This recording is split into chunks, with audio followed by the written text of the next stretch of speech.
The integral limits running from 0 to pi by 2 mean function of sin x cos x dx equals.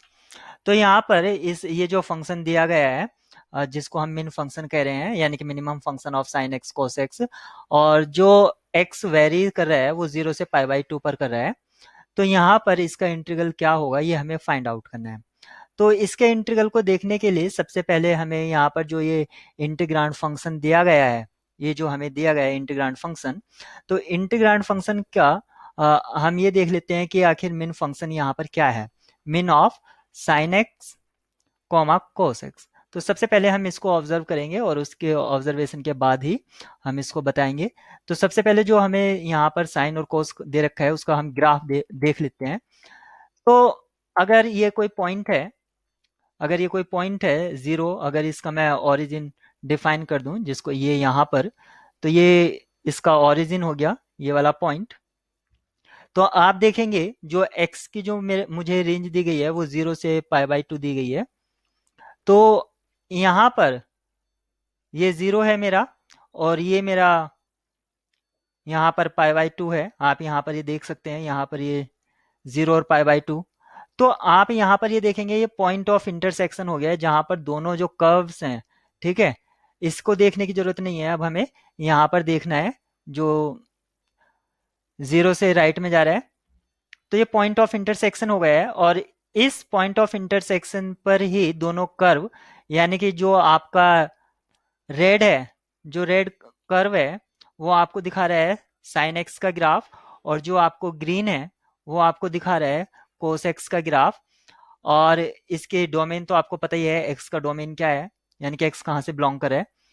तो यहाँ पर जो point of intersection है दोनों curves अपना बिहेवियर चेंज कर रहे हैं। तो ये पॉइंट जो है ये है हमारा पाई बाई 4।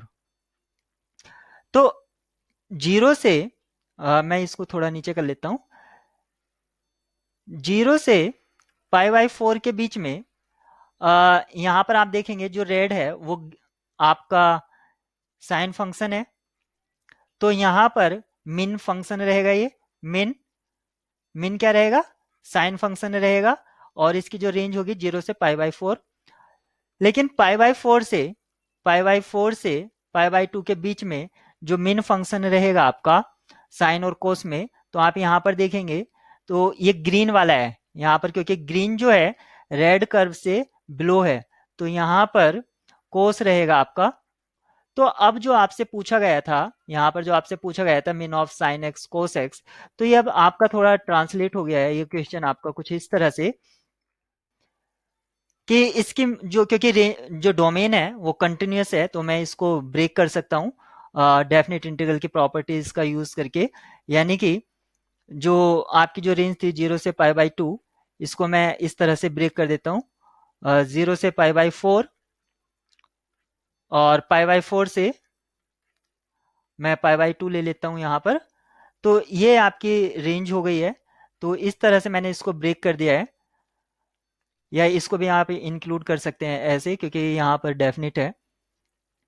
तो अब जो आपका इंटीग्रेशन है वो आपका कुछ इस तरह से हो गया है 0 से पाई बाई 2 और min function of sine x comma cos x d x, ये आपका एक तरह से ट्रांसफॉर्म हो गया है इस फॉर्मेट में 0 से पाई बाई 4।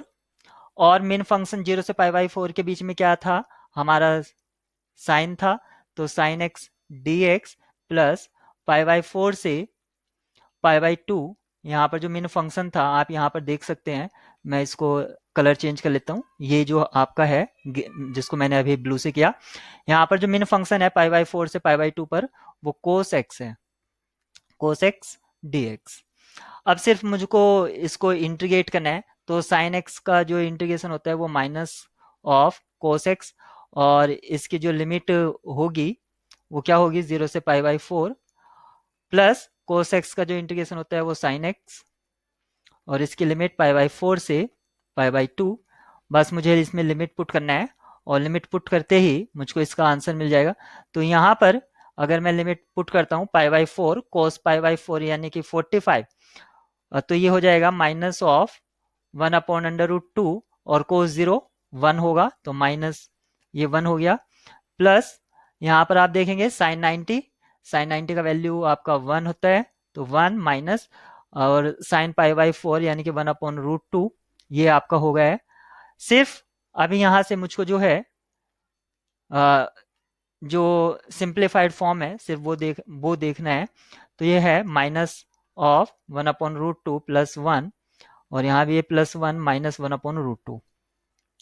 तो ये 1 + 1 यहाँ से आपको जो रिजल्ट देगा वो 2 देगा, और -(1/√2) और ये 1/√2, ये हो गया आपका 2 टाइम्स 1/√2। तो अगर आप इसका 2 आउटसाइड ले लेते हैं तो ये हो गया 1 - 1/√2। तो अब आपको ये देखना है कि ये किससे मैच कर रहा है, या आप इसका एलसीएम ले लीजिए। तो यहाँ पर अगर आप इसका एलसीएम ले लेंगे तो ये हो जाएगा √2। अगर आप इसका एलसीएम ले लेते हैं तो ये हो जाएगा, क्योंकि यहाँ पर आप ऑप्शन में देख सकते हैं, यहाँ पर सारे ऊपर की तरफ है, न्यूमरेटर में है, डिनोमिनेटर में कुछ नहीं है। तो यहाँ पर √2 आप इसका एलसीएम लीजिए तो ये 2 √2 - 1/√2, और इस √2 से ये 2 जो है √2 टाइम्स कैंसिल आउट हो जाएगा, तो आपका जो फाइनल है √2 और विद इन ब्रैकेट √2 - 1। लेकिन आपका आउटसाइड भी कुछ नहीं है, जो कॉमन है उसको भी अंदर डिस्ट्रीब्यूट करा दीजिए, तो ये आपका हो जाएगा 2 - √2। अब 2 - √2 आप यहाँ पर देख लीजिए कि आपका 2 - √2 कौन सा है। तो 2 - √2 आपका ऑप्शन बी आपका करेक्ट चॉइस होगा यहाँ पर। और ये जो क्वेश्चन है, अगर हम √2 का वैल्यू पुट कर दें, क्योंकि हमारा जो आंसर आया 2 - √2 आया, अगर √2 का वैल्यू यहाँ पर पुट कर दें तो एक न्यूमेरिक वैल्यू आएगा, न्यूमेरिक। तो इस क्वेश्चन को हमसे NAT यानी कि न्यूमेरिकल आंसर टाइप में भी पूछा जा सकता है। तो दोनों तरह से पूछा जाता है, क्योंकि गेट एग्जाम जो होता है उसमें आपका नेट टाइप का भी पूछा जाता है, और जो आपके पीएचडी एंट्रेंस एग्जाम या आईसर से रिलेटेड एग्जाम होते हैं उनका जो एंट्रेंस पेपर होता है उसमें भी न्यूमेरिकल टाइप आंसर पूछा जाता है।